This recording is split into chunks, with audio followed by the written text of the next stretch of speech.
Welcome to Dreams of Wings, welcome to Headcorn, Lashington, and welcome to the Aeroplane Heaven MkIa Spitfire that's just been released today for Microsoft Flight Simulator 2020.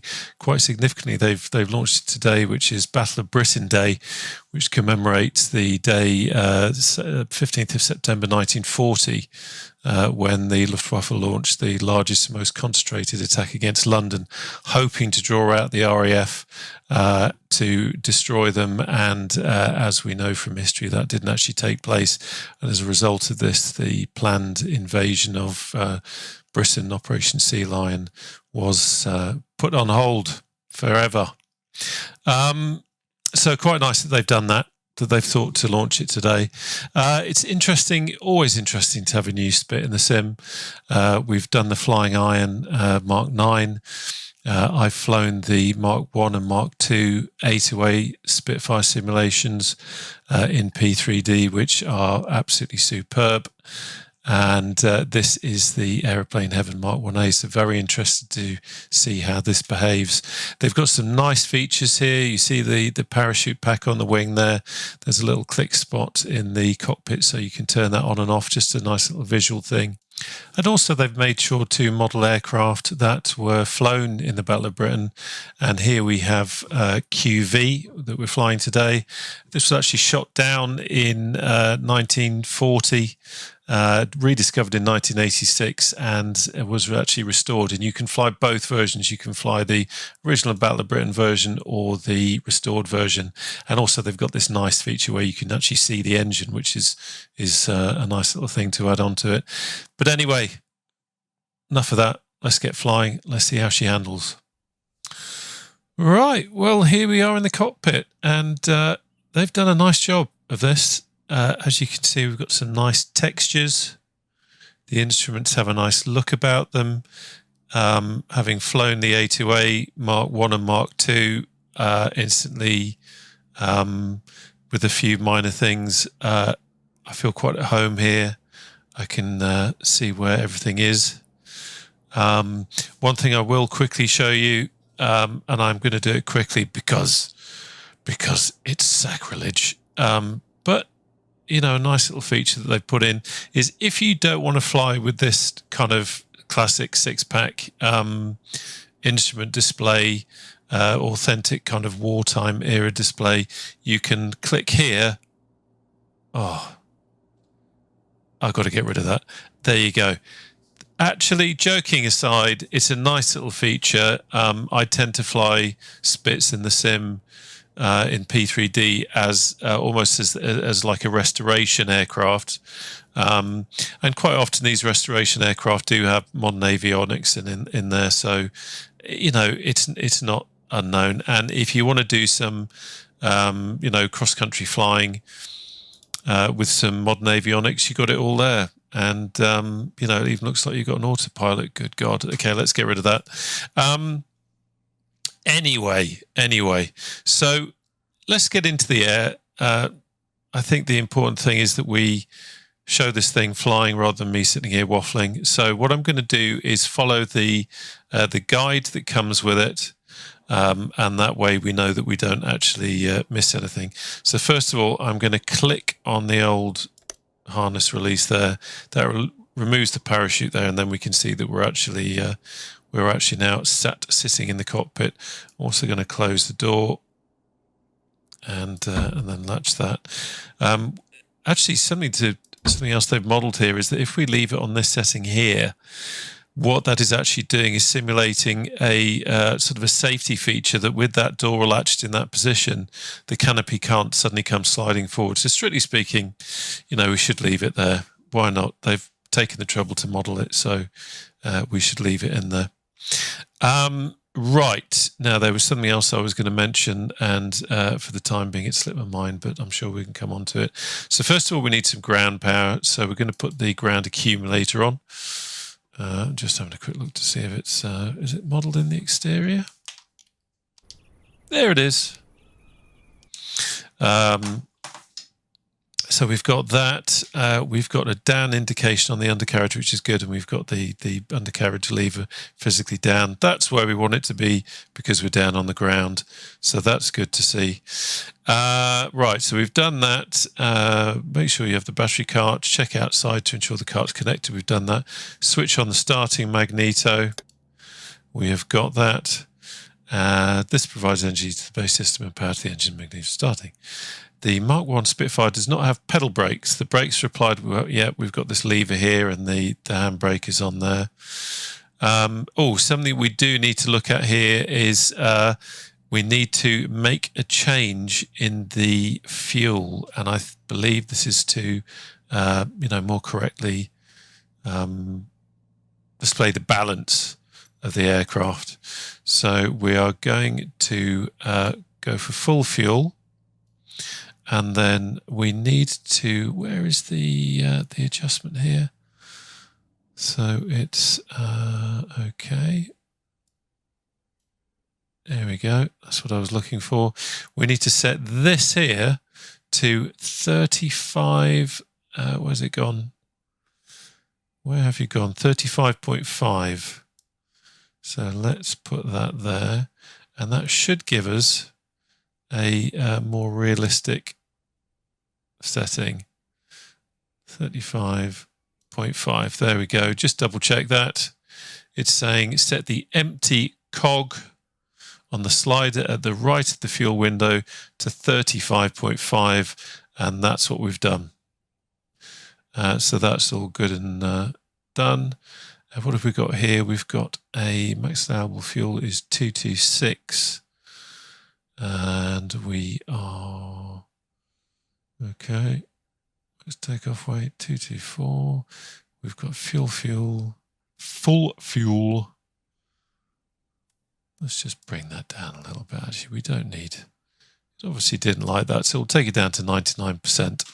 You never like to see red somewhere. Red usually means you got a problem, so we'll remove that. Okie doke. Right, we'll turn up the fuel levers. Nicely done. We've got our fuel level indicator here.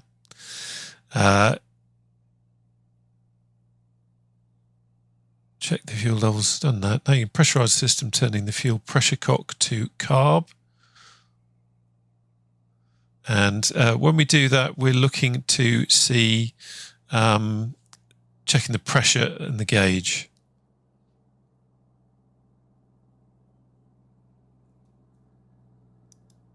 Okay, no, that's not operating as I. Why isn't that turning? Okay, well, I've just been trying to figure out if there's a way I can move this fuel cock around, and I'm not seeing it. It is in the kind of startup notes that come with this aircraft, but it's not doing anything. So I'm going to ignore that for the time being. We'll see what happens, and I've dropped an email to Aeroplane Heaven just to ask them how this bit here works. And what I'll do is once I've got an answer, or once I discover, if it's something that I'm doing wrong, I'll put it in the notes below. So have a look down there, and then you can see, what it was. It might be a little bug. I'd be surprised if it is, but if it is a little bug, then obviously at some point that will get changed in a future update. But if it's something I'm doing wrong, again, I'll put it in the notes down below so that you can have a look. I did have a quick look at another video that was on YouTube. It was like a preview video for this, and they didn't actually do anything with that at all during that. So anyway, rather than holding things up, let's get going. So we're going to ignore that bit there, and we're going to leave that. We know that we've got fuel in the tank, so that's good. We're now going to unlock the primer, give it 4 strokes. Now, I am used to leaving that unlocked while we're doing the startup, just in case you need to do any more. But I'm going to follow the instructions, and we're going to lock that again and put that back there. Okay, let's have the radiator fully open, which it is. These things tend to heat up very quickly, and I'll be interested to see how that's modelled in this particular sim. Right, so we've done that. Mixture again, like I'm used to, is opposite in here, although strangely with my physical control, it actually works the right way. So if I put my physical control fully forward into mixture rich, in the sim here, it's putting it into the correct position on the actual Spitfire. So that's kind of handy. If you think of muscle memory for your throttle quadrant, it's going to work the right way. So fully forward in my throttle quadrant is all the way back in the sim for mixture rich, which is where we want it to be. So we're just going to fully crack, what am I talking about? Crack the throttle there just a little bit. Turn the page. And we want the prop control all the way back to about 2%. Now, I don't have tooltips with that percentage on, so I'm just going to kind of leave it there. And we're going to get going. So quick look, we've got good brake pressure down here. I want to make sure that that's all done and dusted before we do anything else. We have got the parking brake on. So let's give it a whirl. So both mags on. And let's flip the cover down on the start. And let's give it a go.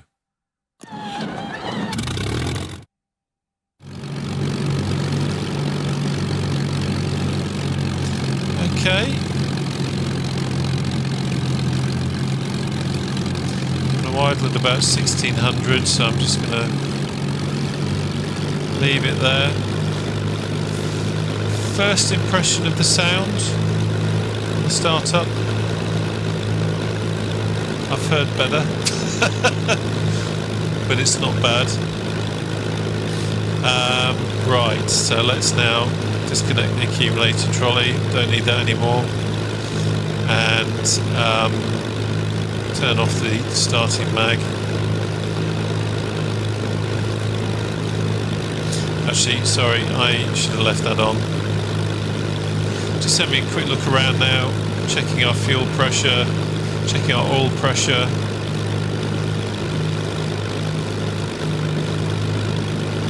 Bring down the throttle just a little bit. Now, interesting, the oil pressure gauge, yeah, it is making slight adjustments. So oil pressure should be up to 50 psi idle. We are idling, but it's higher than that. I wonder if perhaps they've modelled fuel, oil temperature. Be interested to see if that came down a bit, but it doesn't look like it is. Radiator temperature should be 70, and it's just 60 at the moment. And oil temperature should be at least 15, and we're well within that. So we'll be doing a run-up check, just to make sure that all our systems are looking good. In terms of the flight, what we're going to do is take a flight over to the Ballabrid Memorial, because it's just the right thing to do. And then we'll head down to the White Cliffs and then go back to Lydd. This is Burning Blue Design, Headcorn, Lashenden. Fantastic little grass strip for us to fly our Spitfire. So well worth starting from here. Just having another quick look around just to see everything is good. Okay, what I'm going to do is I am actually going to, our temperature at the moment is just over 60, which I'm quite happy with.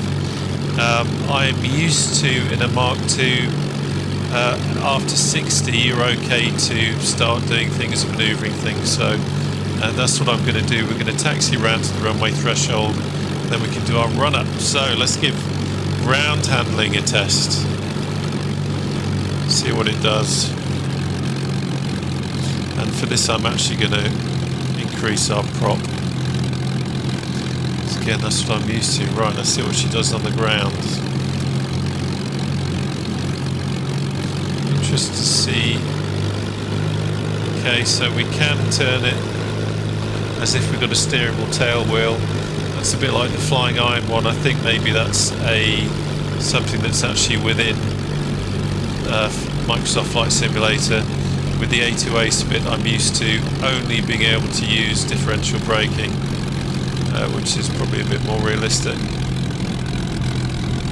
Let's check we're not going to bang into C-47 there. Okay, let's just bring it down here. Quick look at the temperatures. Now, strangely, the temperature is still at 60. Doesn't seem to be raising much. I'm going to put the open the throttle a little bit. Pull the prop back.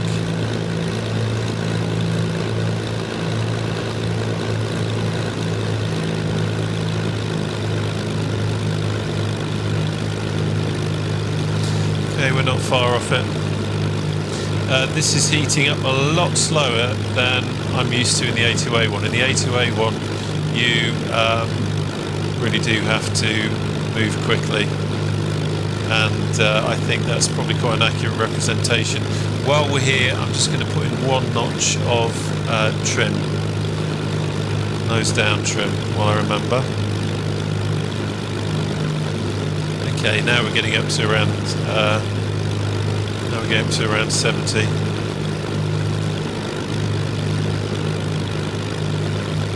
So we're going to quickly stick our nose into wind.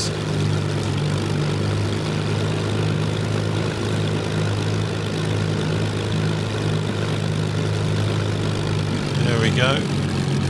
What it's calling for here is that we need to go to 6 1/4 boost, and we're looking for 2,500 RPM. So let's go to what we say, 2,500.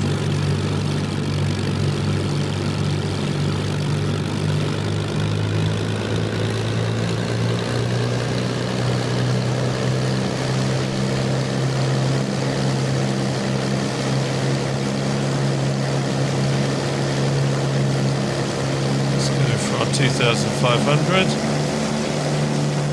Hold steady there. See, she was rocking. Right, we'll do a quick mag check.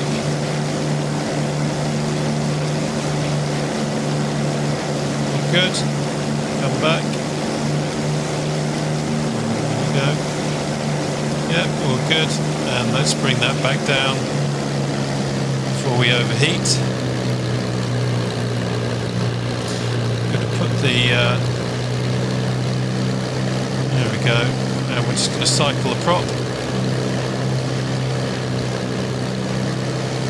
I'm going to leave the prop fully forward now. Okay, just have a quick look. Everything is fine. Right, okay. So I'm going to now take the runway. And let's get going. This is the bit we want to see. Nothing coming in. Use a little bit of differential braking there just to bring it round. Steering is quite nice. It's quite, though it might not be realistic, it feels quite good. This is the key bit. This is where it's we want to make sure everything is tickety-boo. Take the starter mag off now that we've done our run-up checks. Quick look around. Everything is looking good. We've done our trim. Okay, so I'm going to put the stick to the back and to the right, so we've got some aileron in. Advance the throttle. And let's see what happens.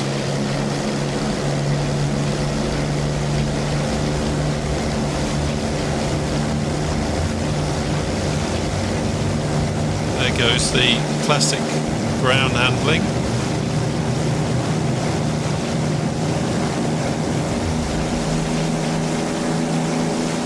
Okay, so I think they've done quite a good job of to bring the power down straight away. The ground handling is slightly better. than I was expecting, but it's still got that kind of crazy Microsoft Flight Simulator ground handling thing going on. But we're kind of used to that. With a bit of practice, that can be improved. And for a first takeoff, close please. Okay, just realised what I've done. There we go. That's better. Must remember to just bring that that latch through. So quick look around again. Temperatures are good. We can now close our radiator flap a little bit, and we can head on course.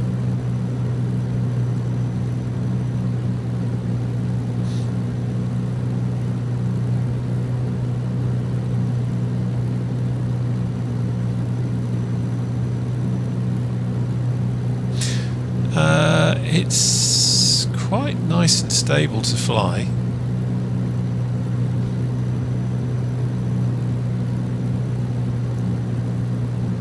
It's very responsive.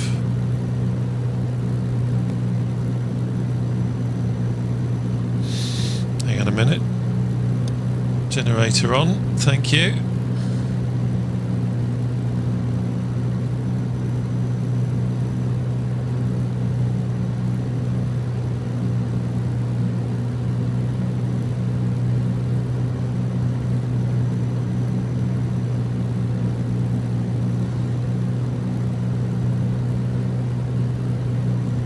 Yeah, it's quite stable. Got it trimmed out now, and it's quite happy to fly. It's not doing anything crazy. What have we got? We've got boost 1, +1. Can actually, I'm kind of used to in the A2A Spit. I'm used to being around about 2 actually, about 2, about 1800. I noticed in the notes for this it talks about cruising, what was it, something like boost 4.5, I think. Yeah, cruise at 4.5 with 2,600 RPM. I'm just taking it a bit easier, and as you can see we're indicating just shy of 230 miles an hour, which is pretty okay for a cruise. But yeah, she's nice and stable to fly. Let's have a look at the outside.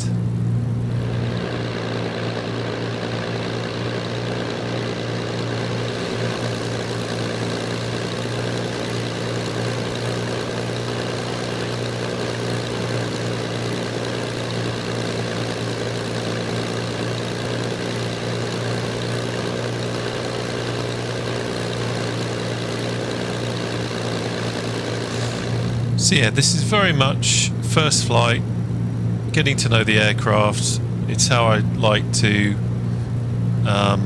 handle a new aircraft, is just take it up and kind of get to know it really. And with something like this, where I've done a lot of hours in the Spit in different sims, it's kind of trying to almost relearn it, because they all behave a little bit differently. It's interesting that Aeroplane Heaven are saying that this is the one of the most realistic Spitfire simulations. So it's interesting to see how it actually behaves from new, and try not to think about any you know, what's the word? You know, any feelings I might have from other aircraft that I've flown, I guess is what I'm trying to say. They've put a heck of a lot of work into this, and it's you know, it's only right to kind of respect that and treat it as it is really, rather than keep comparing it. But it does feel good, and I think they've, you know, with the limitations that Microsoft Flight Simulator has at the moment, ground handling being one of them, I think they've done a pretty good job of trying to do something with that takeoff run. felt okay until there's always seems to be a kind of a biting point where all of a sudden it throws in a load of torque. It's almost like a torque switch goes on, and once you get to know the aircraft, you can of course compensate for that because you know how it's going to behave. A bit like with the Flying Iron Mark 9. I kind of know now what it's going to do, and it's the same with this aircraft. Now that we've flown it once, next time we do a takeoff, we'll be able to anticipate the behaviour a little bit more, and as time goes on, you get used to it and you practice, and at the end of the day, that's what it's all about. It's learning to fly the aircraft, practicing, getting it right, anticipating what it's going to do, and then you're good to go. So we are just coming up to Capel-Le-Ferne here, to the Ballabrin Memorial, and wonderful that Aeroplane Heaven has released this today on Ballabrin Day, and I am going to shut up as we fly over the memorial.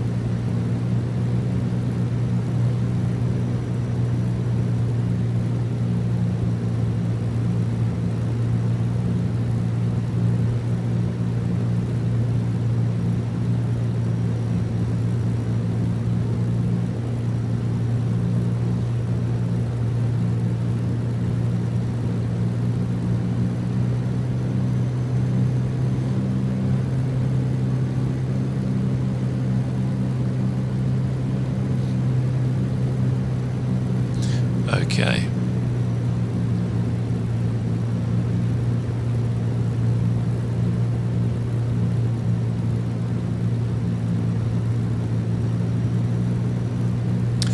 No words required for that, really.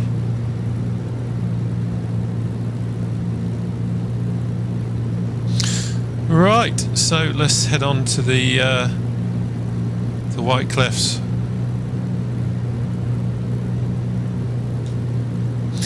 What I am going to do now is let's open up the taps a bit and see how she behaves. I'm going to pull that back. That's not behaving. Okay, that's there. Pull that back a bit, give us some extra beans,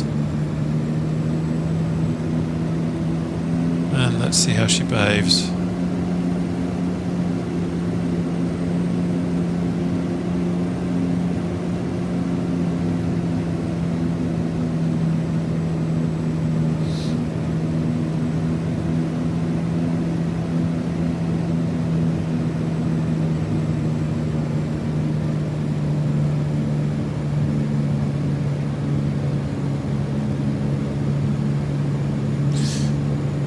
Very interested to see what landing this is like, because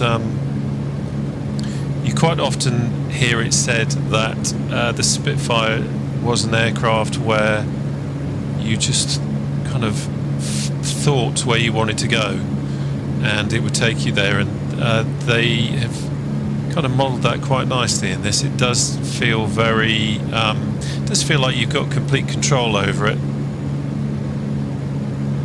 That's nice behaviour from that point of view.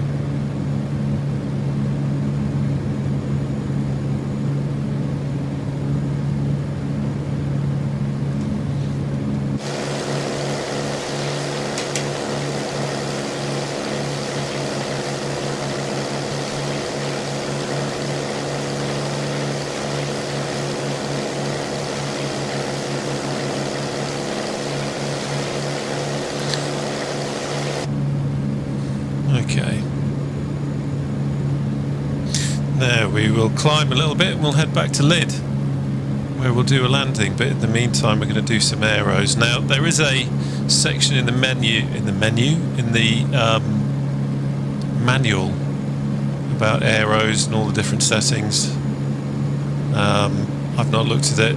I'm just going to go off what I'm used to doing with other bits and pieces. Just having a quick look at all my T's and P's, and everything's looking good there. Okay, let's try a loop and see how it behaves. So let's pick up some speed. Increase the RPM. Let's give it a whirl.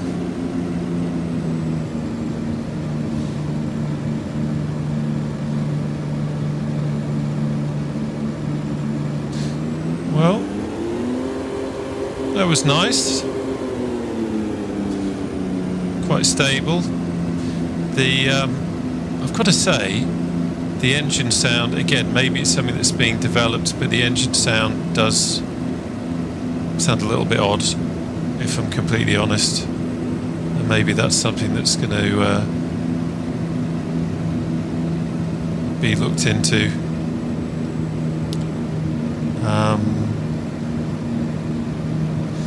It's got quite a light tone to it, rather than that kind of throaty. Of course, when you're in a Spitfire, you've got a headset on, or you've got a helmet with headphones in it, so it's going to dampen that noise. You're not expecting it to be the big throaty roar, but I would expect it to have a little bit more grunt. So we'll say goodbye to Dover.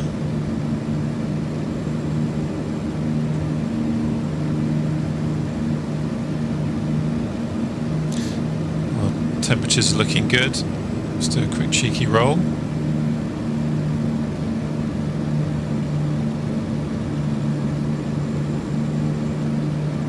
Yeah, very precise control. That's interesting. That's interesting. It's a very nice simulation to fly from that point of view. There's no messing about.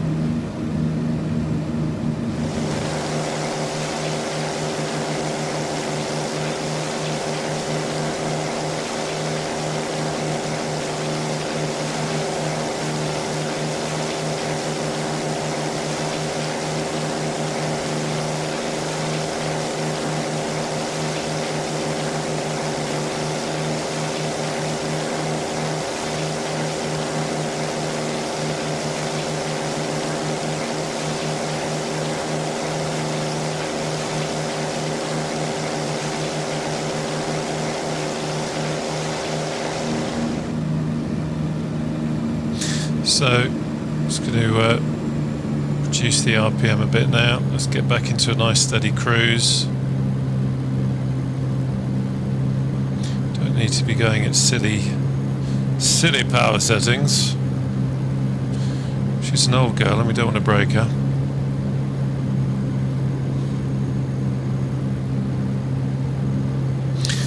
I like the way that they've also, all the different liveries that come with it all kind of commemorate a particular pilot who flew in the Battle of Britain, and that's a nice touch.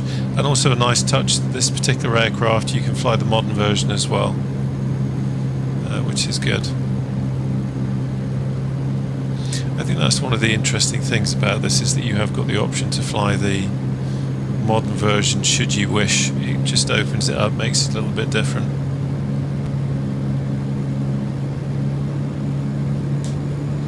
So we're just going to beat up the runway, form a break, and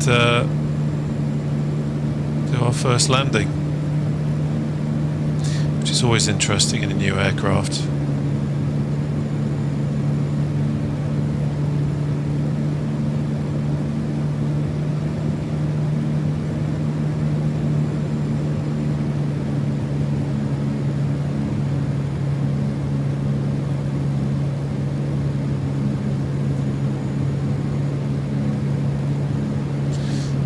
Burning blue design lead.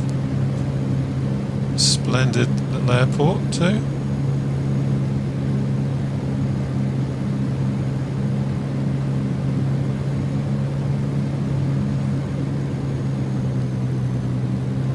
Okay, so we lose some power now. Watch our speed come down. I was going to go into a half cube, and then I remembered I was doing a brake, so that's why we've got a bit of height. But so I've chopped the throttle right back, keeping an eye on the runway. So our magic speed for gear is 160 mile an hour.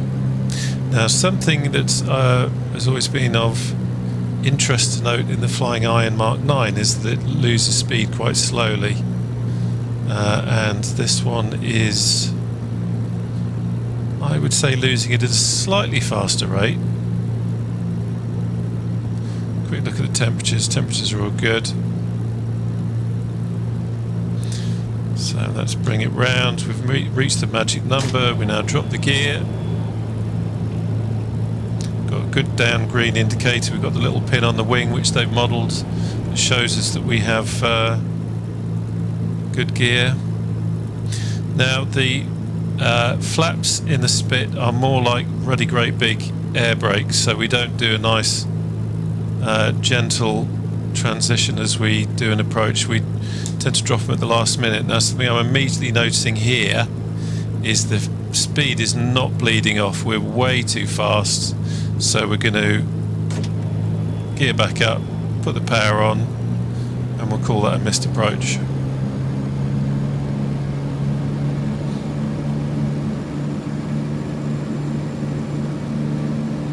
Quick look at the temperatures.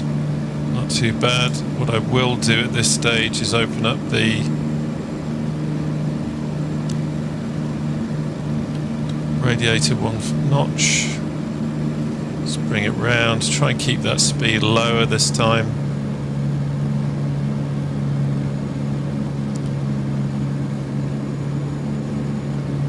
Not get too high. It's very easy. Flying iron's the same. If you're too high, then you will very quickly pick up speed when you try and descend.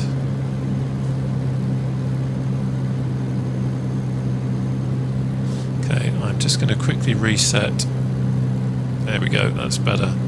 There is a special landing view that they've got in here, but I'm not using it, but it makes it easier.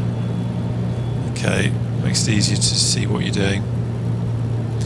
So anticipating that I need to watch that speed, I'm going to come round, and what I'm going to do differently this time, because again the speed isn't coming off all that fast, we can now drop the flap, or I'm going to drop it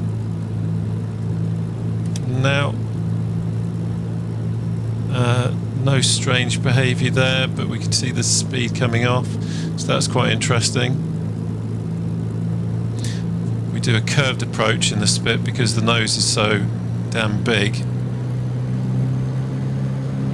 It helps us to see, okay, we're losing height a little bit too much there. Just hop it over, and let's get the speed. Speed's good.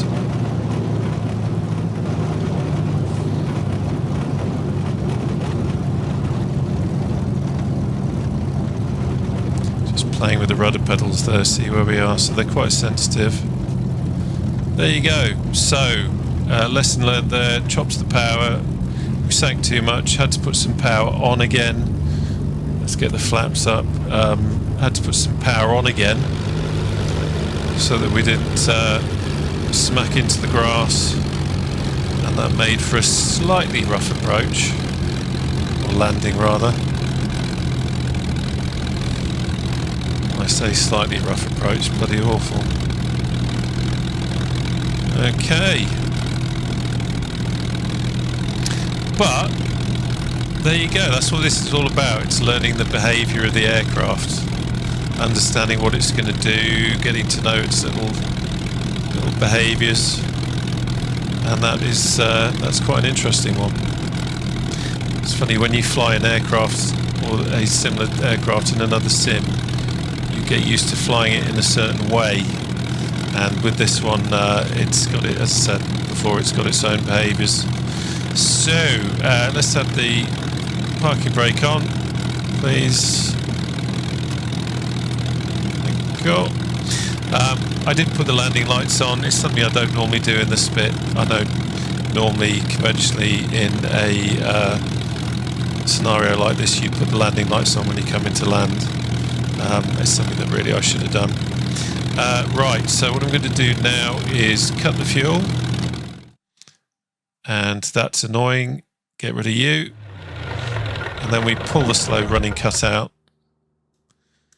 Reason for the slow running cutout was to always leave a tiny amount of fuel, so that when you came to start it again, because you'd probably need to do it in a hurry, you had the ability to do a nice, quick, easy start. Just check everything is off, check the generator is off. So there we go. So yeah, all in all, it's a good bit of fun. I think it flies nicely. It flies a little bit more how I'd expect a Spit to fly. Interesting on approach there. That's something that I need to have a look at and practice and forget Spitfires that I've flown before and learn to land this one properly. But all in all, they have done a nice job. There's lots of nice little details. I love the engine cover thing. That's quite good. It's nice that they've given you the option for a modern version.